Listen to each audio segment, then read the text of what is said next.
There's a tree older than the pyramids, hidden in the deserts of North America.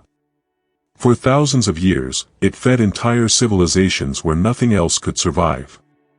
No irrigation, no fertilizer, no human interference, and yet it thrived, offering food, shelter, and medicine in the harshest climates on Earth.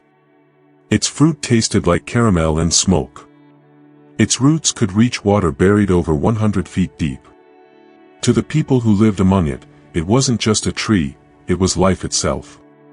But then, in less than a century, something strange happened. It was labeled a weed. Bulldozed. Burned. Buried. Entire forests of it vanished from the landscape, erased from maps, memory, and even our diets. Why?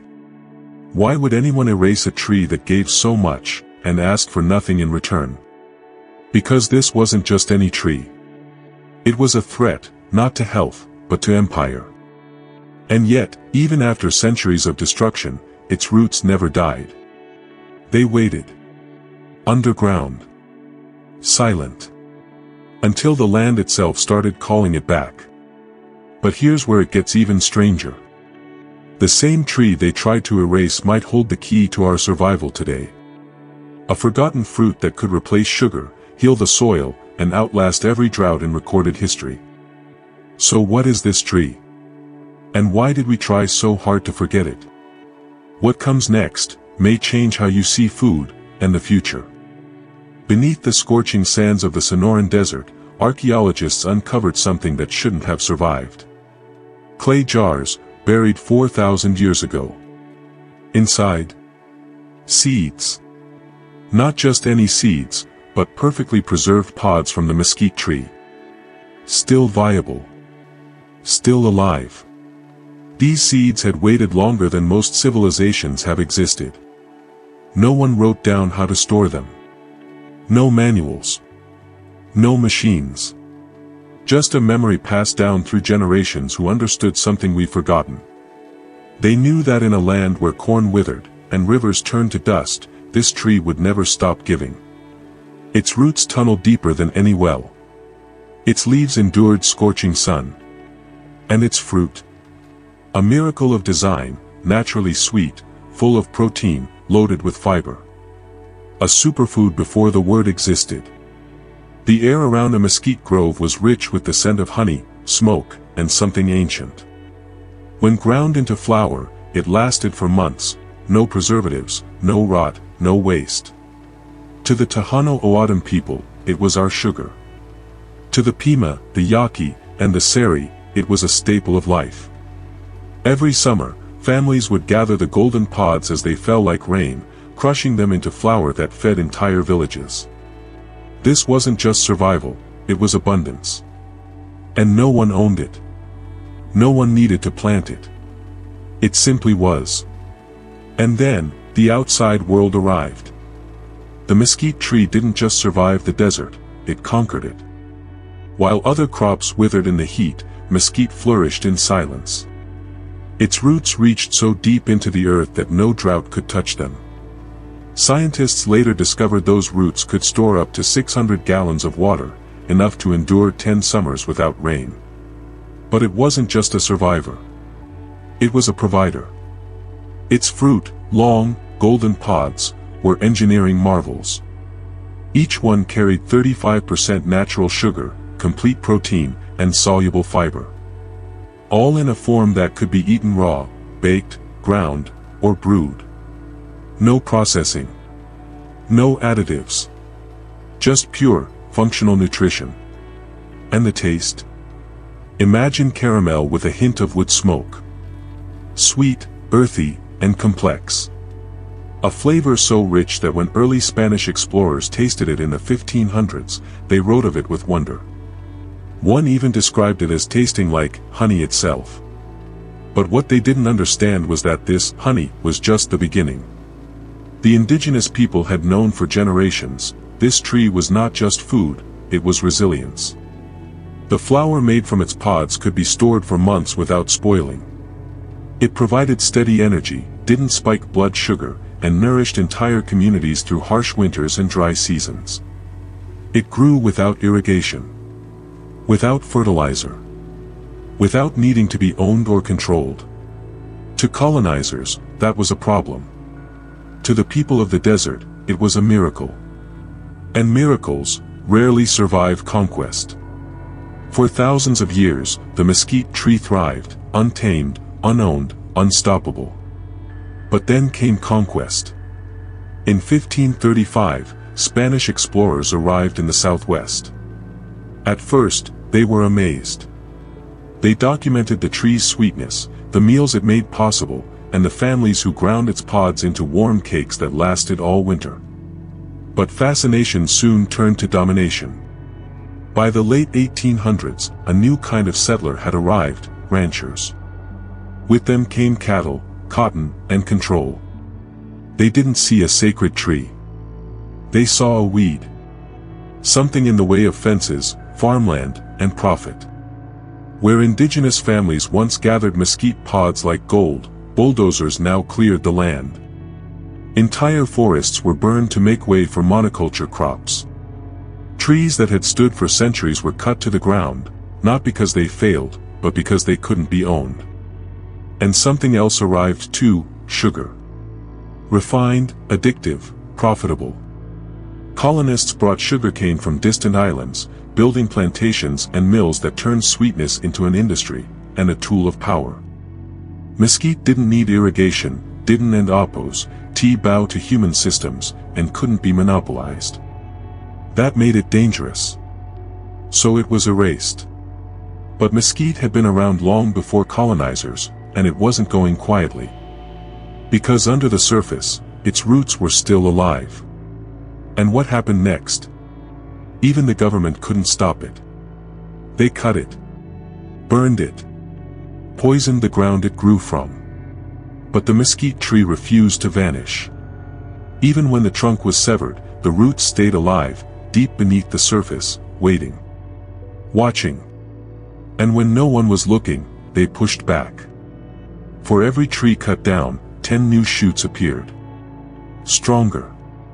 Thicker. Wilder. Ranchers called it a nuisance. An invader. Something they had to fight with chemicals, fire, and steel. But this invader had been there long before barbed wire, before railroads, before empire. In 1948, after decades of trying to wipe it out, the U.S. Department of Agriculture quietly admitted defeat. Mesquite, they said, could not be eradicated. And yet, most people never heard that story.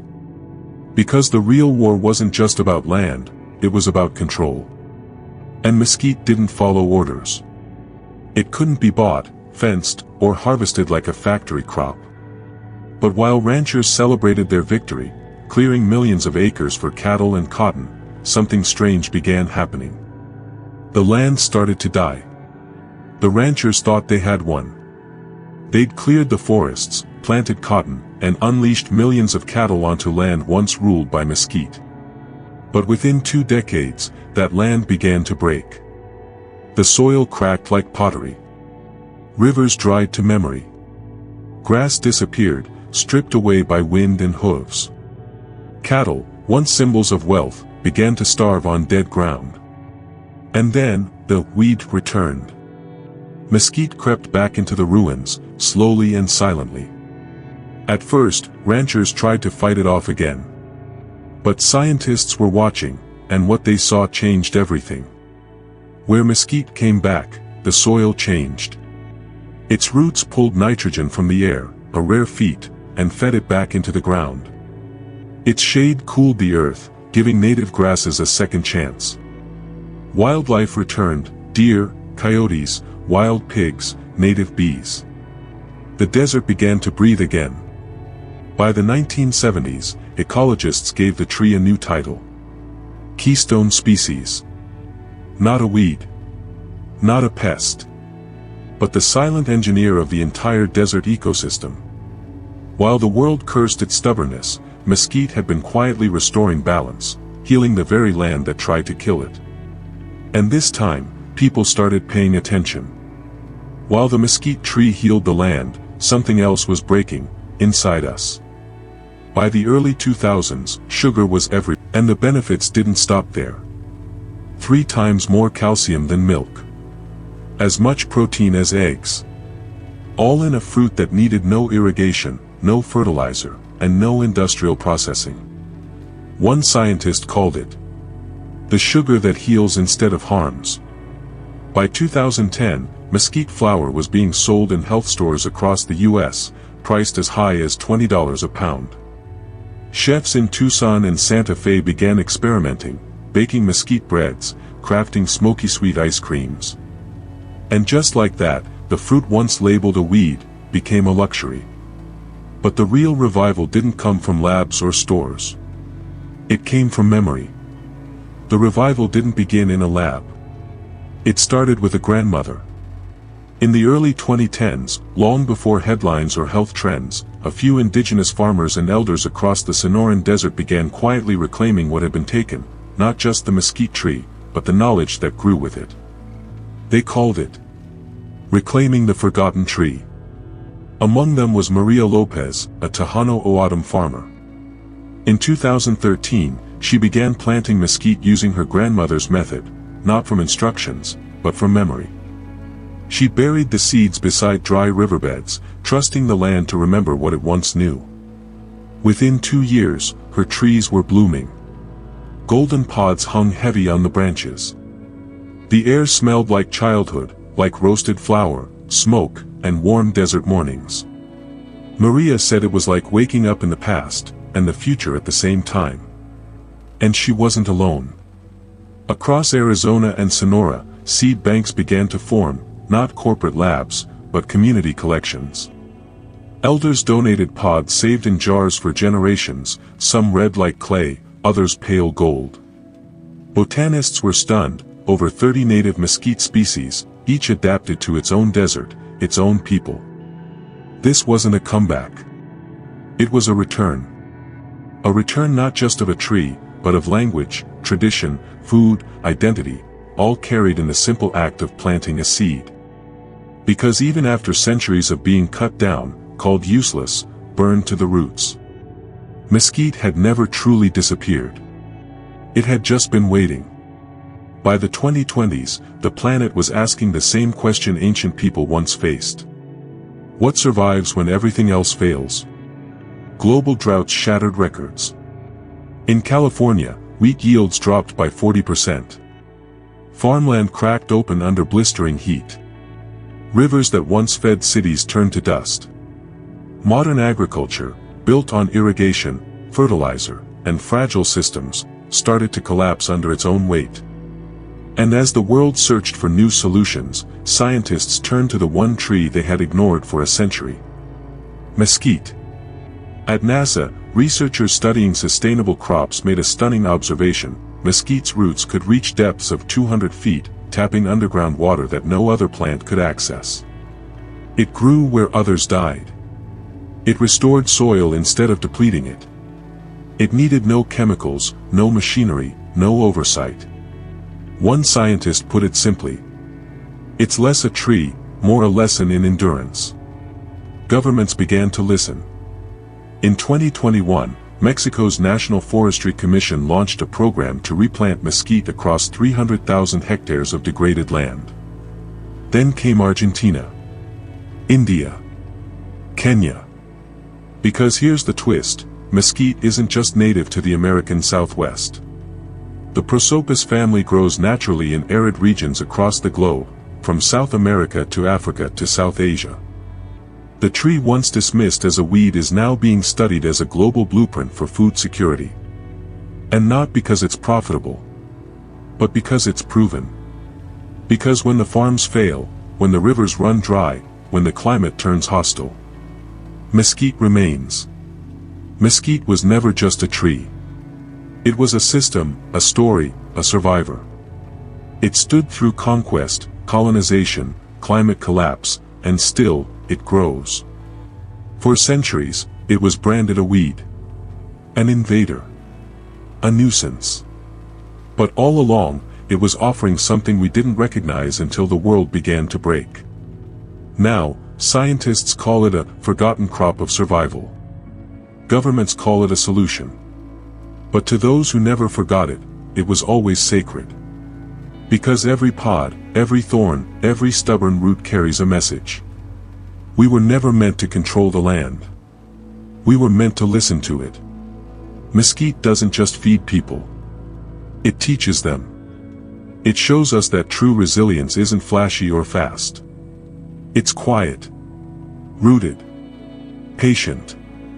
It grows without permission, and it returns even after fire and steel.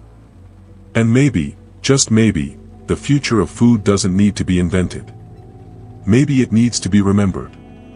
So the next time you walk through a dry place and see a twisted tree standing alone in the heat, don't look away. It might be more than just a survivor. It might be a blueprint.